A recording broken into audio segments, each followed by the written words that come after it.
In this video, we'll rate men based on how they'll form relationships, both with men and women. The normie obviously belongs to the B tier category. We already know now with data, with stats, that women don't like the average Joe Schmo, and that is the main flaw with normies, is that they have no outstanding feature, and because you have no outstanding feature, you, in a weird way, directly compete with Chad. If you have no area where you stand out, if you have no niche, it means that you get mocked in every facet of your life, which is what happens to the normie. This is also why the normie is getting closer and closer to becoming a sal. There's many guys in Gen Z who are single who can't get any hoes, and a major reason is because as a normie, which is what the majority of people are, you are directly competing with Chad, and you're always gonna lose no matter what. Now, one good thing about a normie is that he can easily ascend.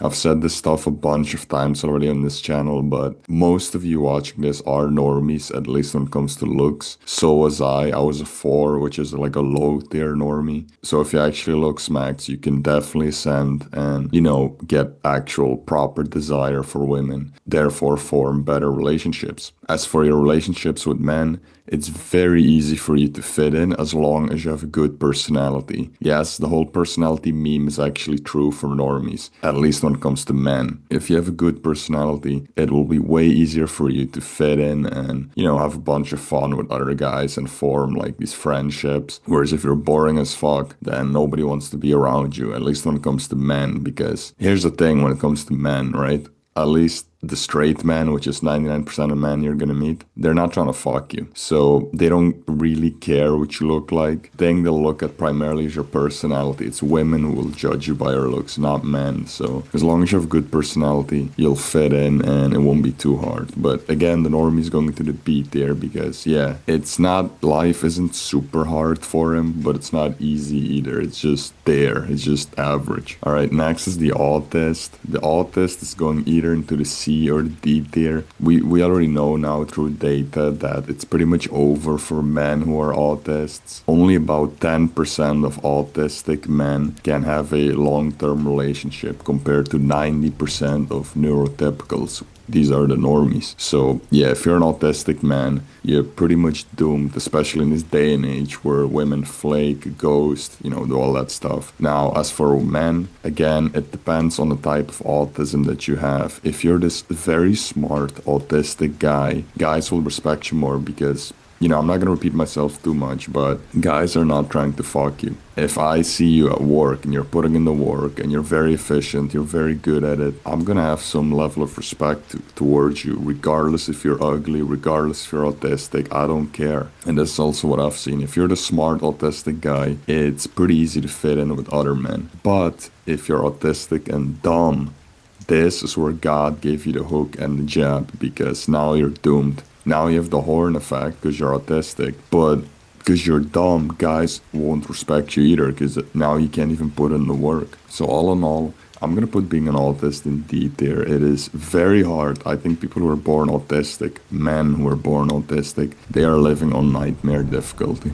Next is the gym bro. There's a lot of hate towards gym cells recently, which I find kind of weird because first of all, going to the gym is healthy. Nobody said that you have to be in the gym 14 times a week. If you just go to the gym 3-4 times a week, that's fine. Even if you're not getting any hoes, even if doing all of that doesn't improve your materialistic life, as long as it improves your health, it's still a good thing to do. So I don't understand this whole hate. The good thing about being a gym bro compared to a normie is the gym is a niche. Now, it is quite mainstream these days. However, if you actually get big, there's not that many guys who are, really big. I've gone to 2-3 gyms and I barely see guys who are really big. And I believe being this really big, bulky guy is a niche. It is you being a big fish in a small pond. And being a big fish in a small pond is always better in the dating market because when you're in a niche, it means you're not directly competing with Chad. Now, sure, there's going to be Chads in your niche, but that number is so low that barely even matters. Like, for example, if you're a gym bro, the Chad in your niche is somebody like David Late, but even he's balding, so not all Chads stay Chads forever. But the point is, being in a niche is just better. That's something you'll hear like throughout this tier list. But yeah, if you're a gym bro, you're gonna attract gym girls and you're gonna have a way easier time than normies. Because again, gym girls, who are very much into going to the gym, they're also more into these gym bro type of guys. So all in all, with women, you're gonna have it way easier than a normie. As for with guys, well, it's just the law of nature. If somebody's bigger than you, you just respect them. Because I remember since I've gone to the gym, I've never been disrespected anymore, like at all. Like, yeah, maybe once or twice, but I used to get picked on 24/7. Yeah, after going to the gym, it just never happened again anymore. And it's so weird because it's such a primal thing. If someone's bigger than you, if someone has a bigger frame than you think twice before picking on that person. So overall, I would say being a gym bro is quite a good thing. However, there's a main issue, and it's that the modern day gynocentric society looks down upon you because you're a gym cell. And so the average girl will also look down upon you because women believe whatever the current establishment says. This means that, yes, you'll have better luck with gym girls, but the average girl won't like you as much. So, all in all, I'm gonna put this in the B tier. Alright, next is the pretty boy. The pretty boy has pretty much max appeal when it comes to women. A counter argument that people often use is that pretty boys are only liked by younger women, and to me, this is the dumbest counter argument I've ever heard, because doesn't everybody want the younger girls? Everybody already universally agrees that girls are from 19 till their early 20s are like in their prime. That's when they look at their best. Nobody is fighting over the hags. So I don't know who started this gotcha, but all I'm saying is it's not the gotcha you think it is. The fact that a pretty boy has max appeal towards younger women just makes it even stronger. However, the main weakness of a pretty boy is that men don't respect you. This is because you look girly. Now, there's some copium going around online that pretty boys look like robust and masculine, but as someone who's met pretty boys in real life in this fraternity that I wasn't really part of, but I could like pretty much always go to their house, their parties, I noticed there were these two pretty boy kids, and they were just the punching bag of the group. The more like taller, even the normies or the chads, they would just pick on these guys constantly. Anytime they tried to, appear like tough, which you have to as a man, as a man you can't appear feminine. But anytime they tried doing that, these guys just picked on them, and they didn't really say anything back because you really can't, because you look girly. So yeah, men won't respect you, but in return, you have the maximal appeal when it comes to women. So overall, I'm going to put this in the A tier category because I believe appealing to women is way more important than to men because we live in a gynocentric society. Alright, next is the alpha male. These are the bald, bearded guys like Andrew Tate or Richard Cooper. These men have absolute zero appeal to women. I've never heard a single woman in my entire life mention Tate or Richard Cooper or Jason Statham or The Rock. Like, women don't care about bald, bearded guys. With men, it's kind of the opposite, where you have this insane appeal. Now, I believe that is because a lot of men are balding, and if you're like a bald alpha type of dude, a lot of these bald guys will naturally steer towards you, hoping that they can somewhat become you. Now, what's weird is that studies also actually prove this point. There was this massive study done in 2012 which said that men with shaved heads are seen as more dominant, stronger, and masculine compared to men with full heads of hair. Now, being dominant doesn't mean you're more attractive. So again, if you're like this bald, bearded guy, all it means that other men will give you way more respect. And I noticed this too when I was bald at the start of my third year. The women, they all ghosted me. I've talked about this, but I remember this one time I was in this restaurant and I was sitting there with my brothers, and this one waiter, this one guy, he just like dabbed me up, gave me a huge amount of respect, and this was so out of nowhere. Like, I didn't do anything special. I was just sitting there. I remember me and my brothers, we were just talking. I was having a drink. I just stood up, went to the bathroom, and that's when I met this waiter guy, and he was like, damn, I've been looking at you, like, you look really tough, and blah, blah, blah. Like, I don't know if the guy was joking, probably, maybe, but I've never had something like that. I mean, maybe the guy trolled me, who knows, right? But yeah, the point is, bald bearded guys get a lot of respect from other men. You have maximum appeal to other men, but women find you disgusting or ugly. I'm overall gonna put this in a C tier category because I don't think appealing to men is as important as you might think it is. Alright, next is the artist. So when I say artist, I just mean creating stuff, painting, writing, even making YouTube content, just anything that's somewhat creative. So it's been said that women like broke artists. And Kurt Cobain is usually the main example of this because Kurt Cobain struggled quite a lot in his early life with becoming a musician. Now listen, man.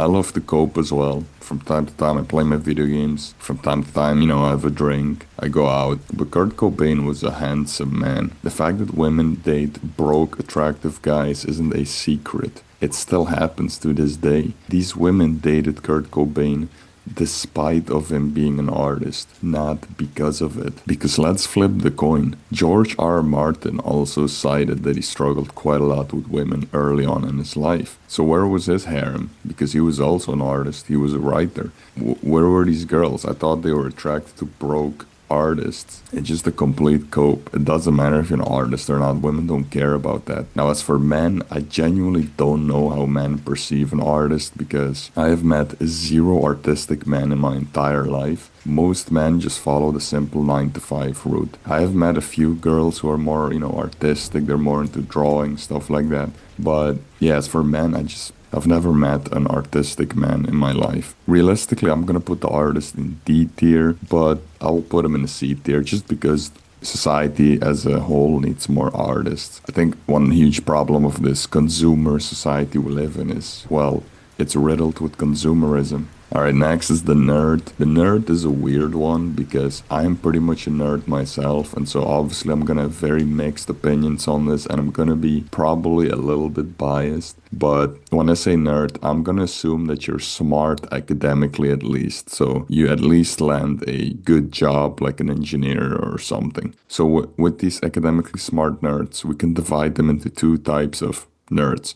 On the one hand, you have, I guess you could say, the Asians or Indians, and these are men who have zero social skills. They're very shy, zero appeal to women. They're just over, like, just wrap it up. On the other hand, I am literally the living proof that you can attract women while still being a nerd because I never changed my personality. I'm still into reading, I'm still into books, I'm still a little bit into video games. I know video games are mostly garbage these days, but I still play them occasionally. I never ditched my nerd personality. A lot of these self-improvers, they'll proudly say that they changed their entire personality for women, which unironically, if you do stuff like that, you put women on a pedestal. But I never did that. All I did was looks max, number one. And then number two is I started being more rude, which is something I've talked about. I started being more, I guess you could say, nonchalant. Like I just stopped caring. And doing all that stuff, yeah, I've noticed I attract way more women. And it's probably because women don't really give a fuck about your hobbies. That's something I noticed. Like they really don't care. As long as you look a certain type, so you're at least like, let's say 6 out of 10. And on top of that, you're not completely feminine. You're not completely like shy. And another good thing a nerd has going for it is that you're in a niche, which, I'm not going to repeat it too much, but being in a niche is better than being an average Joe. Now, as for men, as a nerd, it's kind of a mixed bag because you do get picked on, especially if you're small. Men will pick on you quite a lot, especially in high school. But as you grow older, you start working with adults, which you realize that a lot of them, at least the place where I worked at for my internship, hard work or like if you're very good, if you're very skilled, gets respected quite a lot. Even if you're a wimp. Like there were quite a lot of men at the office that I worked at. They were complete beta males, but they had good skills, so people respected them. Now, overall, I'm gonna put the nerd in a B tier. That's because we live in a society that's dominated by nerds. I would put this maybe an A tier if you're like a louder autist like me.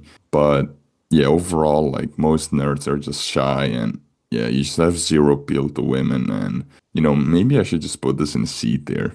Nah, I'll leave it at B tier for now. All right, next is Chad. Now, I don't need to explain to you what Chad is because this meme went pretty much mainstream. People already know about Chad.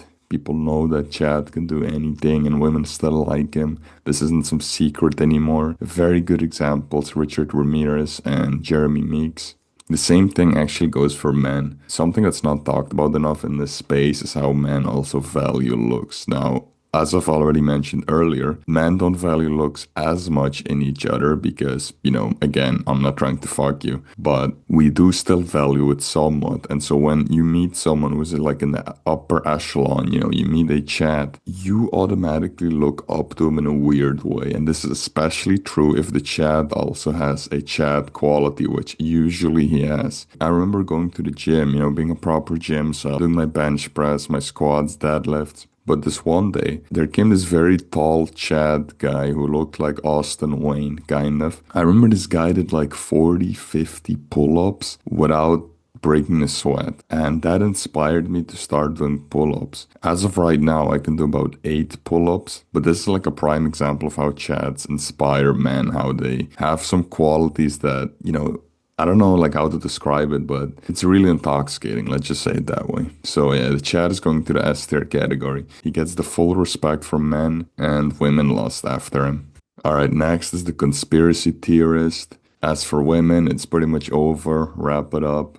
Women don't like deep conversations. When you talk to women, you have to dumb yourself down and be brain dead. I mean, think about it this way. I have never in my entire life heard about some low IQ rapper who struggles with women, but there are tons and tons of doctors, engineers, lawyers who are struggling with women. And good conspiracies are actually usually deep. I'm not talking about like the brain dead conspiracies about the earth is flat or whatever. Maybe that actually works on women because you're kind of trolling them. But I'm talking about the better conspiracies, which unfortunately I cannot discuss here on YouTube. Now, as for men, it's pretty much the same. Good conspiracies will trigger the Normie alarm. It will trigger the NPC alarm. The first time I noticed this is I remember during COVID, I started questioning it around 6 months in. At first, I didn't believe the whole like sickness stuff, whatever. But around 6 months, I found it way too over the top, right? Like locking everybody up like cattle. I remember like saying some stuff about it in my class at the time. This was still in high school. And I just got looked at so weirdly. And yeah, again, like if you're a conspiracy theorist, the women, they don't care about, conspiracies. Women follow the current establishment. And then most men don't care either. Most men are normies, and normies also follow the current establishment. So D tier. Next is the looks maxer. So women have actually put the manosphere at the bottom, which looks maxing also technically falls under. This means that it is the least attractive hobby according to women. Main issue with this is that what a woman says doesn't really matter. What only matters is what she does. And I just know from my personal experience, and if you've watched my older videos, you already know this, the amount of women I've attracted is literally like tenfolded after looks maxing. Now that's not saying much because in high school I literally never attracted any girl at all, but you get the point. Now as for guys, it kind of depends. If you're looks maxing and you're keeping it more like secret, you're not talking about it, guys respect you more because for some reason people respect something that's more natural even though it's not. For example, I've gotten some questions a few times about my skin. At least when guys ask me, I don't say shit. I just say, oh, that's just the way it was. When I was born, my skin was shiny, which obviously isn't true, but for some weird reason, men respect that more. So all in all, am I going to put looks maxing in S tier? No. That's because when you're a looks maxer, you have to deceive people. I just gave you a prime example with, my skincare. Another one is my hair transplant. Nobody knows about this. I can't talk about it. I'm gonna get another surgery in the future, autoplasty for my ears. I'm never gonna mention that either. So that is kind of weird that you have to like deceive people and you can't just be honest about it. But that's just the way society is. As a guy, you can't be open about surgeries. So unfortunately, this one is going into the A tier because you have to wear a mask 24/7 if you're a looks maxer. All right, next are the high status men, and these are otherwise known as beta boxers. So women will be more attracted to you because you have a lot of money. Now you can cope with this and say in the end, oh, you still get women. But just know that if you get a woman through money, through status, she will disrespect you because you cannot fake desire. Men, on the other hand, respect you.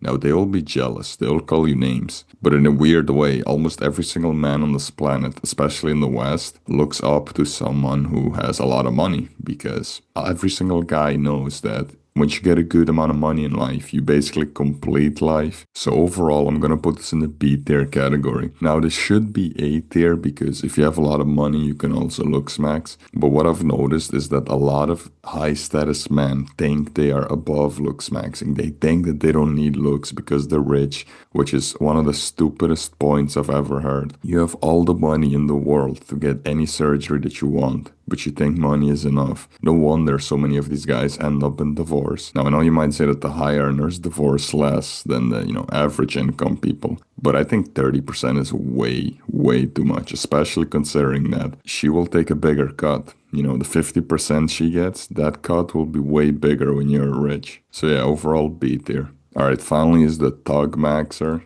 What's interesting is that so many people don't understand why criminals are criminals. It's the same reason why men do anything on this planet.